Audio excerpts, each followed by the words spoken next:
When you think of World War II, you probably think Hitler, Churchill, Roosevelt, Stalin, the main characters. But World War II wasn't a movie with 4 actors. It was a global earthquake. And behind the headlines were leaders who shaped the war just as dramatically, but somehow got left out of the textbook spotlight. Today we meet the overlooked architects of World War II. Welcome to Passport Studios.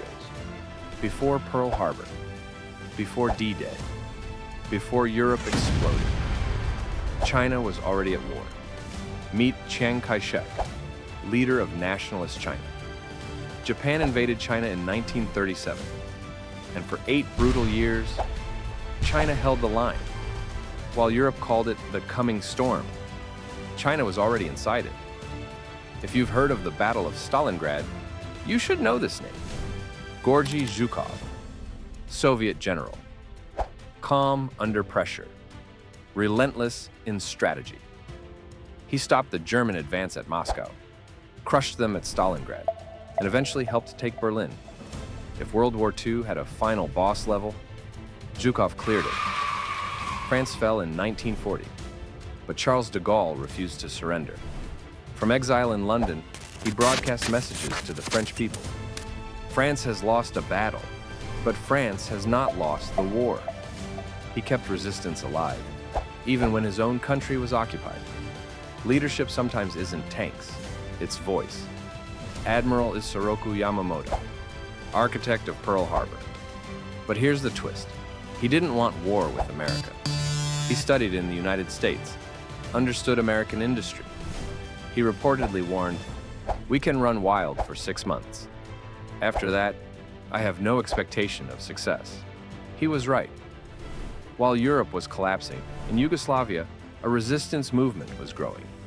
Josip Broz Tito.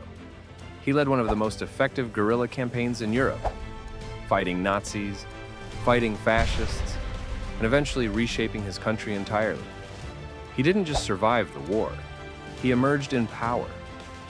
While de Gaulle became the symbol of Free France, another general existed, Henri Giraud. Captured, escaped, returned to fight. For a time, he and de Gaulle competed for leadership of Free French forces. History remembers one louder than the other.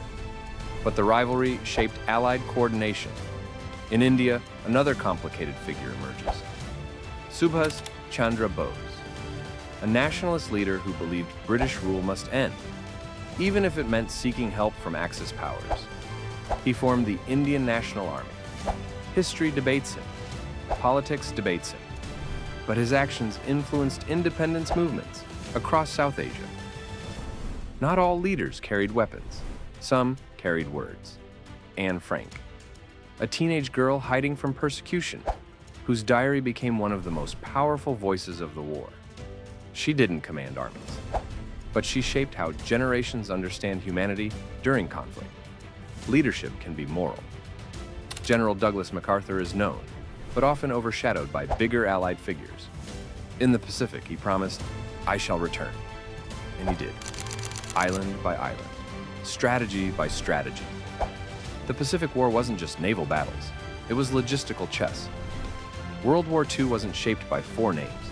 It was shaped by voices, by rivalries, by strategy rooms, by resistance movements, by moral courage, by controversial decisions. History often simplifies, but the truth? It's layered. These were the leaders behind the headlines, the ones you didn't memorize in school. If you enjoyed this deep dive into history, like the video, share it with someone who loves untold stories, and subscribe to Passport Studios for more simplified, layered history.